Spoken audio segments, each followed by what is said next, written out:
দীর্ঘদিন ধরেই বাংলাদেশের অনেকগুলো আলোচিত বিষয়ের মধ্যে ইন্টারনেট স্পিড অন্যতম। কেউ 4G, কেউ আবার 4.5G। নামে তালপুকুর হলেও ঘটি ডোবে না অবস্থা। নামের বেলায় প্রায় 5G নিয়ে বসে আছে বাংলাদেশের মোবাইল ইন্টারনেট সেবাদাতা প্রতিষ্ঠানগুলো, অথচ ব্যবহারের সময় 3Gও পাচ্ছে না গ্রাহকরা। নামে 4G হলেও বাংলাদেশের ইন্টারনেটের যে হাল তা বর্ণনা করতে গেলে লজ্জার শেষ থাকে না। বাংলাদেশের চেয়ে ভালো ইন্টারনেট স্পিড সোমালিয়া, উগান্ডার মতো দেশগুলোতেও। বাংলাদেশের ইন্টারনেটের বেহাল দশা এবং এর থেকে কেন বাংলাদেশ বেরিয়ে আসতে পারছে না এ সম্পর্কে বিশদ আলোচনা করব ভিডিওটিতে। বিস্তারিত জানতে ভিডিওটি না টেনে পুরোটা দেখতে থাকুন। মোবাইল ইন্টারনেটের গতির দিক দিয়ে ভারত কিংবা পাকিস্তানের থেকে পিছিয়ে পড়া দেশ বাংলাদেশ। দক্ষিণ এশিয়ায় শুধু বাংলাদেশের চাইতে কম গতির ইন্টারনেট রয়েছে যুদ্ধ বিধ্বস্ত দেশ আফগানিস্তানে। এমনকি আফ্রিকার দরিদ্র দেশ বলে পরিচিত ইথিওপিয়া ও সোমালিয়ার চাইতেও খারাপ অবস্থা বাংলাদেশের। অনলাইনে ইন্টারনেটের গতি দেখা যায় এমন একটি জনপ্রিয় ওয়েবসাইট স্পিড টেস্টের গ্লোবাল ইন্ডেক্সের গত জানুয়ারি মাসে প্রকাশ করা সূচকে এমন তথ্য পাওয়া যায়। অথচ বাংলাদেশে মোবাইল অপারেটরগুলো অনেকদিন ধরেই 4G গতির ইন্টারনেট সেবা দিয়ে আসছে বলে দাবি করে। এমনকি তথাকথিত লোক দেখানো 5G প্রযুক্তির যুগেও পা রেখেছে বাংলাদেশ।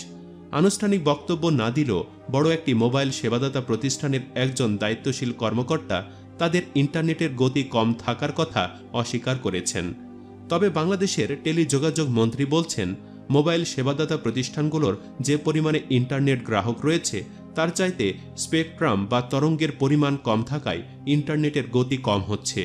বাংলাদেশের যেসব মানুষ স্মার্টফোন ব্যবহার করেন তাদের একটি বড় অংশই যোগাযোগ, ব্রাউজিং বা বিনোদনের ক্ষেত্রে মোবাইল ইন্টারনেটের ওপর নির্ভরশীল।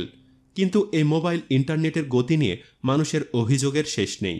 বেসরকারি প্রতিষ্ঠানের কর্মকর্তা মাইমুনা সুলতানা সামাজিক যোগাযোগ মাধ্যমে বেশ সক্রিয়।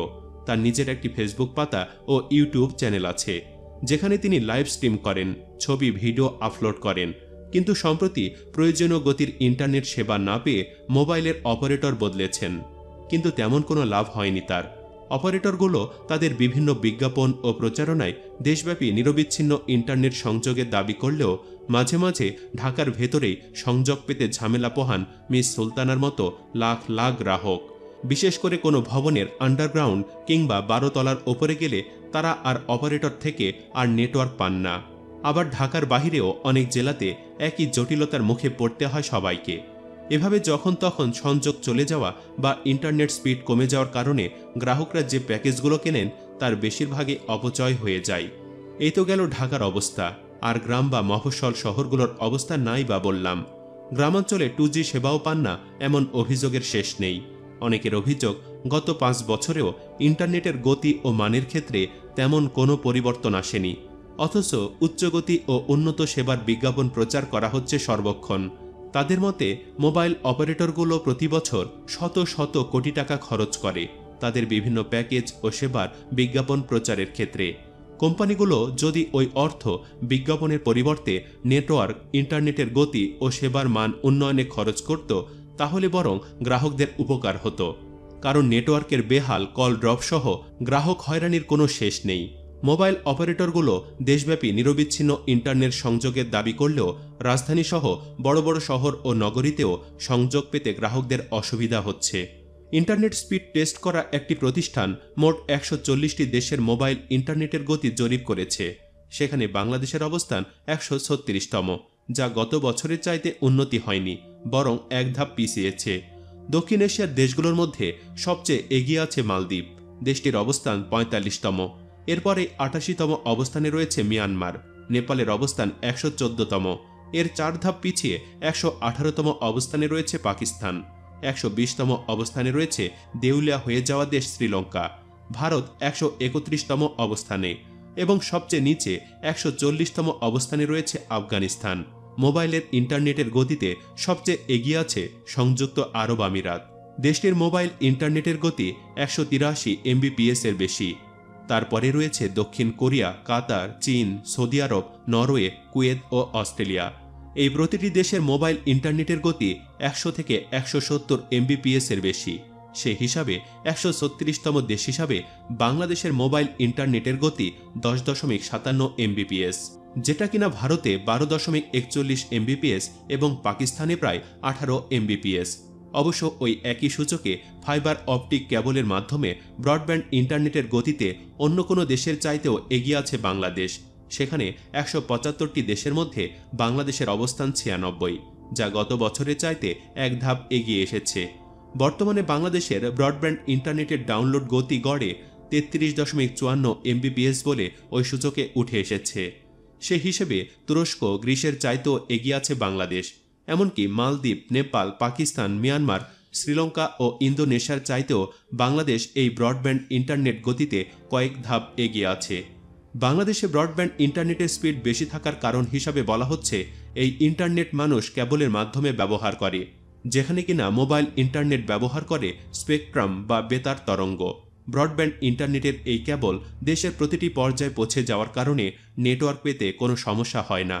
যেহেতু ব্রডব্যান্ড লাইনের গ্রাহক কম, তাই এর সাথে মোবাইলের স্পিড তুলনা করা যথার্থ হবে না। মোবাইল অপারেটরগুলোর কথা বললে ইন্টারনেটের গতি ও সেবার মান বাড়াতে যে পরিমাণ তরঙ্গ প্রয়োজন সেটা বিটিআরসি সরবরাহ করে না। এ নিয়ে mobile operator, internet service provider ও বিটিআরসির মধ্যে টানাপোড়েন রয়েছে। বাংলাদেশে শহর এলাকায় জনঘনত্ব অত্যন্ত বেশি।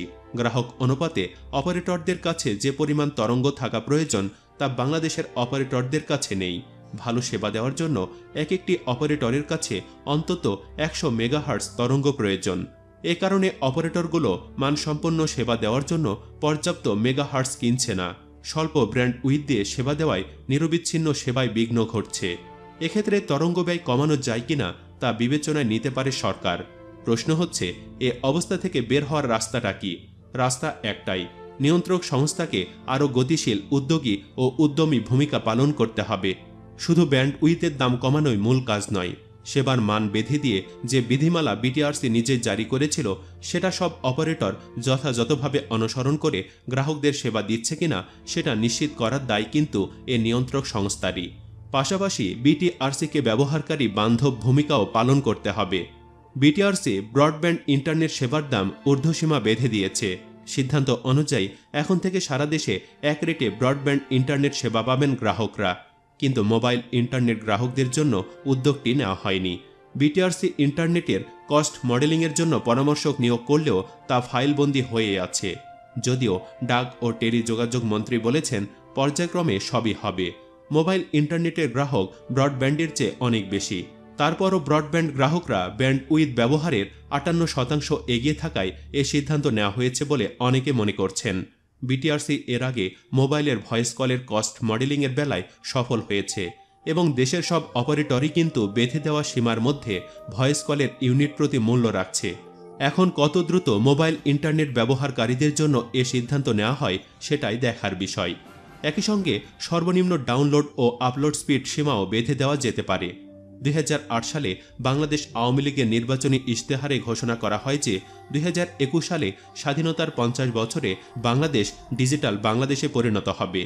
ডিজিটাল বাংলাদেশের মূল স্তম্ভ মানব সম্পদ উন্নয়ন, ইন্টারনেট সেবা, প্রশাসন ও তথ্য প্রযুক্তি শিল্প খাত গড়ে তোলা। এরই ধারাবাহিকতায় সরকার ডিজিটাল বাংলাদেশ বিনির্মাণে বিভিন্ন উদ্যোগ গ্রহণ করে। কিন্তু ইন্টারনেট সেবার মান না বাড়ায় অনেক অগ্রগতি কাজে লাগছে না। অনেক অবকাঠামোর পরিপূর্ণ ব্যবহারও নিশ্চিত করা যাচ্ছে না। করোনার পরিপ্রেক্ষিতে প্রযুক্তির ব্যবহার আরও বেড়েছে, আর প্রতিটি ক্ষেত্রেই উচ্চগতির মানসম্পন্ন নিরবিচ্ছিন্ন ইন্টারনেট সেবা প্রয়োজন, যা মোবাইল অপারেটররা নিশ্চিত করতে পারছে না। এক্ষেত্রে নিয়ন্ত্রক সংস্থার যেমন দায় আছে, তেমনি মোবাইল অপারেটরদের উদাসীনতাও রয়েছে। সুপ্রিয় দর্শক, দেশের ইন্টারনেট স্পিড নিয়ে সার্বিক আলোচনা শেষে আপনার কাছে জানতে চাই, বাংলাদেশের মোবাইল অপারেটরগুলোর মধ্যে মন্দের ভালো কোনটি? মানে আপনি ব্যক্তিগতভাবে কোন অপারেটরকে সর্বোচ্চ মার্ক দিবেন? কমেন্ট করে জানিয়ে দিন যে কোনো একটি সিম কোম্পানির নাম। জানাতে ভুলবেন না কেমন লাগলো আমাদের সার্বিক আলোচনা। ভালো লাগলে ভিডিওটিতে অবশ্যই একটি লাইক দিন এবং বেশি বেশি শেয়ার করে বাংলাদেশের ইন্টারনেটের অবস্থার কথা সবাইকে জানার সুযোগ করে দিন। আর অবশ্যই চ্যানেলটি সাবস্ক্রাইব করে আমাদের সাথেই থাকুন। ধন্যবাদ।